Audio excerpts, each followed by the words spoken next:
میں آج تقریباً 11 مہینے کے بعد سینٹ میں تقریر کر رہا ہوں سر. آخری تقریر میں نے کی تھی سر تقریباً مارچ 2023 میں. مشاہد صاحب میں آپ کی بات سارے سینئر جتنے بیٹھے ہیں تاج صاحب آپ کی بھی طرح تھوڑی سی اٹینشن بزندو صاحب. 11 مہینے بعد سر میں یہاں پہ تقریر کر رہا ہوں.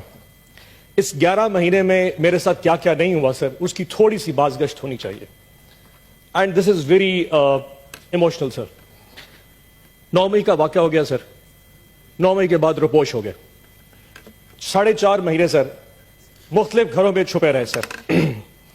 کبھی کسی کے گھر کبھی کسی کے گھر بچے لے کے در بدر گھرتے رہے سر.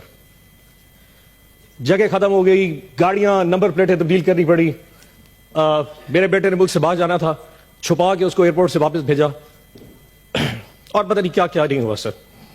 4.5 مہینے بعد امنگ آل مائی کولیگس مجھے اٹھا لیا گیا جی لاہور ڈیفنس سے. 14 دن سر میں کہیں رہا. 14 دن میں جو بھی چلا کاٹا سر واپسی پہ ایک سٹیٹمنٹ دے دی تھی جس میں 20 سیکنڈ کی ایک ویڈیو سٹیٹمنٹ دی کہ میں تحریک انصاف جنوبی پنجاب کی صدارت سے استعفیٰ دیتا ہوں اور 9 مئی کی مذمت کرتا ہوں, اور مجھے آزاد کر دیا گیا. آزاد تو ہو گیا سر لیکن ایک زندہ لاش ہوں میں. ایک ایسی زندہ لاش جو نہ سوچ سکتا ہے نہ سمجھ سکتا ہے نہ بول سکتا ہے.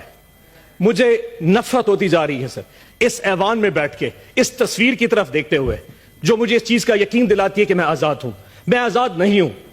اگر مجھ میں سوچنے سمجھے کی صلاحیت یہ ریاست نہیں دے سکتی تو میرا یہاں جینے کا حق بھی نہیں بنتا.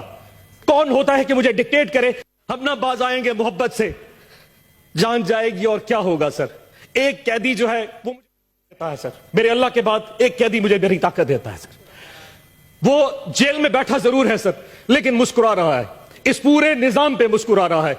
اس ایک قیدی نے اس پورے ملک کو میں اصل حقیقی آزادی دی ہے سر.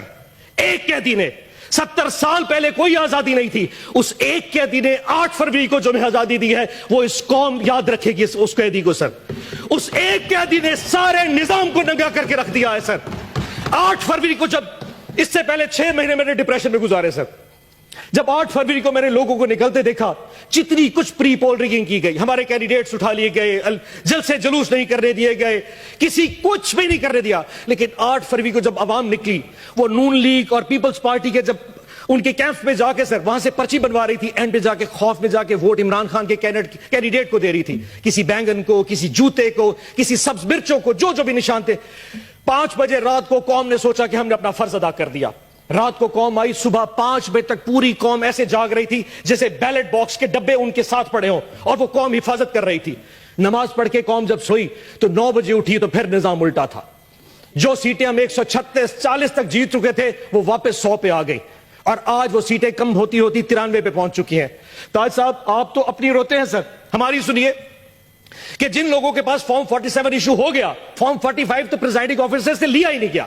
ریٹرننگ آفیسر نے بغیر فارم 45 دیکھے فارم 47 کے ریزلٹس ایشو کر دیے. فیصلہ پہلے ہو چکا تھا کہ کس کو کس اوقات پہ رکھنا ہے. ہماری اوقات بھی ڈیفائن کر دی لیکن ہماری اوقات سے ہم باہر نکل چکے تھے. فارم 47 ایشو کر دیے گئے سر. اس کے بعد کینڈیڈیٹس کو کہا کہ اگر تم لوگوں نے نون لیگ یا آئی پی پی جانا ہے تو جاؤ, اگر نہیں جاؤ گے تو فارم 47 بھی چینج کر دیں گے, تمہیں ریکاؤنٹنگ میں ہروا دیں گے. 10 سے زیادہ ہمارے ایم پی ایز اس وقت نون لیگ کو جوائن کر چکے ہیں. صدیقی صاحب, عرفان صدیقی صاحب, 10 سے زیادہ ہمارے آزاد پی ٹی آئی کے انڈیپینڈنٹ جو ہماری ٹکٹ پہ نشان نہیں تھا ان کے پاس, جو جیت کے عمران خان کی فوٹو لگا کے آئے تھے, وہ اس وقت آپ کے کیمپ کے بیٹھے ہیں. یہ کون سا قانون ہے, یہ کون سا ایتھکس ہے؟ ووٹ عمران خان کا لیا. 10 افلان صاحب بیٹھ جائیں, تقسیم بیٹھے. افلان صاحب, اچھا افلان صاحب, اگلی بات سنتے ہیں سر. اب اس وقت کوئی بات. افلان صاحب تشریف ہے, ذیشان صاحب بیٹھے. افلان صاحب, افلان صاحب, سینیٹر صاحب, اپنی تقریر بٹن دبا. سینیٹر صاحب, سینیٹر صاحب اب اپنی باری میں بول رہے ہیں.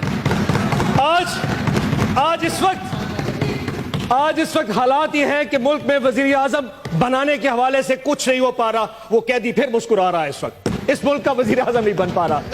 لیکن افسوس چیک کریں سر, افسوس چیک کریں سر, اس قیدی کا ساتھ دیکھیں. 31 سال کی سزائیں دے دی فروری کے پہلے 4 دنوں میں, ابھی بھی دل بھرا نہیں. اس وقت اس قیدی کی بیوی بشرا آپا بنی گالا کے اندر ہاؤس اریسٹ ہے سر. اور ہاؤس اریسٹ کیسا ہے کہ پورے ایک کمرے کی 4 دیواری میں ان کو محصور کر دیا گیا ہے اور ان کو کھانا اڈیالہ جیل سے آتا ہے اور اس کھانے میں ہمیں شک ہے کہ زہر ملایا جا رہا ہے۔ خان صاحب بار بار لکھ چکے ہیں ظلم کرنا ہے تو کر لو، لیکن یہ کون سا ظلم ہے؟ تم نے کسی کو قیدی بنانا ہے بنا لو، پر زہر دے کے مارنا یہ کہاں کی بات ہے؟ ہم نے ریکویسٹ کی ہے مہربانی کر کے بشرا آپا کو اڈیالہ جیل بھیج دے، ہمیں ہاؤس اریسٹ نہیں ہونا، اور آج پوری قوم کو یہ پتا ہونا چاہیے اس وقت بشرا آپا کی طبیعت ٹھیک نہیں ہے، ان کے ساتھ جو کچھ ہو رہا ہے یہ ایک ظلم ہے۔ آخر میں سر ٹائم اپنا گزرا، ایک شعر پڑھ دیتا ہوں، معذرت میں لکھنے لگا تھا لیکن وہ لکھ نہیں سکا، سو یہاں موبائل سے پڑھوں گا، لیکن سر آپ سے اجازت لے کے۔ کچھ لوگ تمہیں سمجھائیں گے وہ تم کو خوف دلائیں گے، کچھ لوگ تمہیں سمجھائیں گے وہ تم کو خوف دلائیں گے، جو ہے وہ بھی کھو سکتا ہے، اسراء میں رازن ہیں اتنے، کچھ یا اور بھی ہو سکتا ہے، کچھ تو اکثر ہوتا ہے، کچھ اور یہاں ہو سکتا ہے، کچھ اور تو اکثر ہوتا ہے، پر تم جس لمحے میں زندہ ہو یہ لمحہ تم سے زندہ ہے، یہ وقت نہیں پھر آئے گا، تم اپنی کر گزرو، جو ہوگا دیکھا جائے گا۔ پاکستان زندہ باد، عمران خان زندہ باد۔